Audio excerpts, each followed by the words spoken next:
Halo, assalamualaikum sahabat berkebun. Video kali ini kita akan nge-review sorel. Oh ya, sebelumnya saya juga udah pernah bikin video tentang sorel. Silahkan dicek, nanti linknya saya simpan di description box. Di video itu saya udah pernah jelasin gimana cara menanam sorel dari biji. Mumpung aku lagi punya banyak stok sorel, langsung aja kita mau review sorel dari A sampai Z, supaya kalau sahabat berkebun mau tanam si sorel ini udah tahu ya apa aja yang harus dilakuin, kemudian udah tahu nih apa aja fungsinya dan apa aja sih yang harus dilakukan kalau kita tanam si sorel. Pertama, kita akan nge-review dari tekstur daun dan tampilannya dulu ya.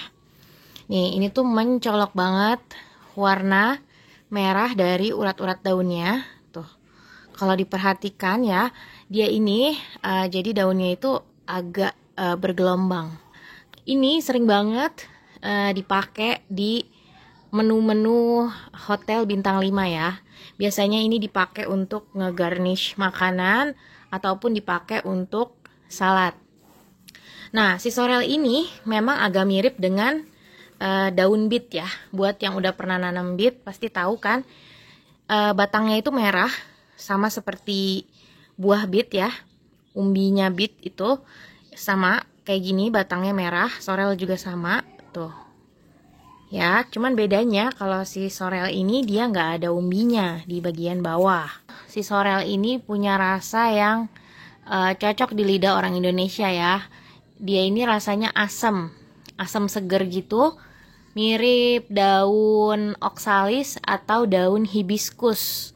Nah, kayak gitu persis banget rasanya. Jadi asam-asam seger, nggak ada rasa pahitnya sama sekali.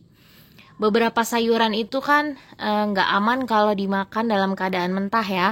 Tapi si sorel ini aman ya, makanya dia banyak dipakai untuk salad dalam keadaan mentah. Tapi kalau mau dimasak juga aman. Sorel ini termasuk golongan tanaman perennial ya.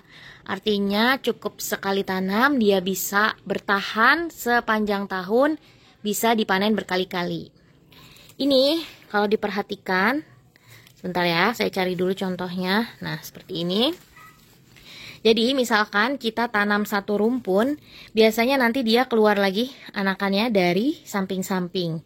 Nah, nanti anakan daunnya ini bisa kita pisah-pisah karena dia nanti di bawahnya ada akar kan, asalkan kita pisahnya sama akar-akarnya gitu. Ngerti kan ya maksudnya gitu. Intinya dia ini nanti bakalan makin merimbun. Dari bawah akan makin banyak anaknya.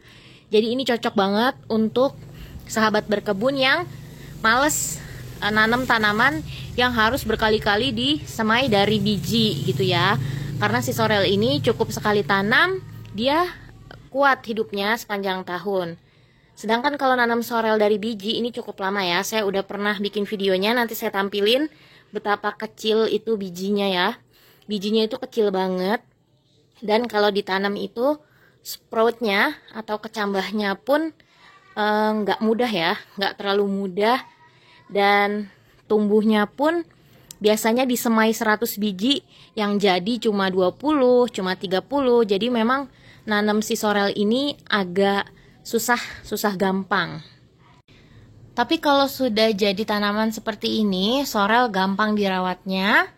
Tipsnya adalah yang pertama adalah harus full sun ya, minimal 6 jam per hari sinar matahari. Kalau kurang dari itu, ukuran daunnya akan kecil-kecil yang pertama. Yang kedua, warna daunnya akan pucat, warna merahnya juga akan kurang keluar gitu ya. Semakin bagus sinar mataharinya, dia akan semakin keluar warna merahnya.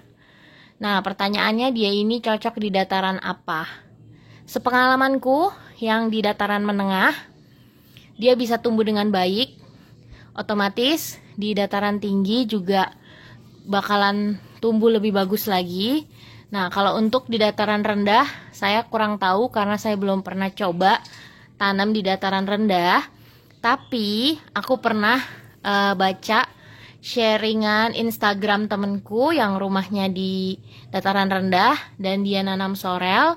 Itu cukup berhasil juga, hanya aja ukuran daunnya jadi lebih kecil ya. Jadi nggak selebar yang di dataran menengah dan dataran tinggi. Jadi yang dataran rendah masih bisa coba tanam sorel.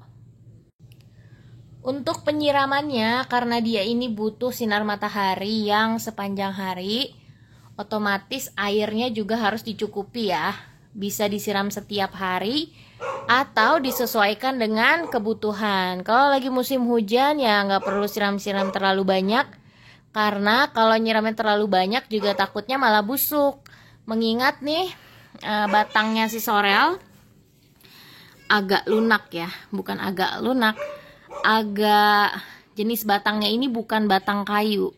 Jadi kalau jenis batang-batang yang seperti ini, kalau kebanyakan air, dia malah gampang busuk. Jadi itu aja tadi 3 tips perawatannya, gampang banget. Tinggal diperhatiin sinar matahari, airnya, udara, dan nutrisi. Nah, nutrisinya ini bebas ya, mau dipupuk kimia boleh, tapi kalau saya sih lebih menyarankan pupuk organik ya, karena ini kan tanaman untuk dikonsumsi. Oke, sekian review tanaman sorel. Cukup ya reviewnya ya, jadi ada gambaran buat yang mau nanam tanaman elit, tanaman bagus, tanaman yang jarang ditanam, jarang ditemuin di pasar, bisa coba tanam sorel. Kalau mau tanam dari biji bisa nonton video yang saya simpan, linknya di description box. Selamat berkebun, happy gardening, semoga videonya bermanfaat. Wassalamualaikum.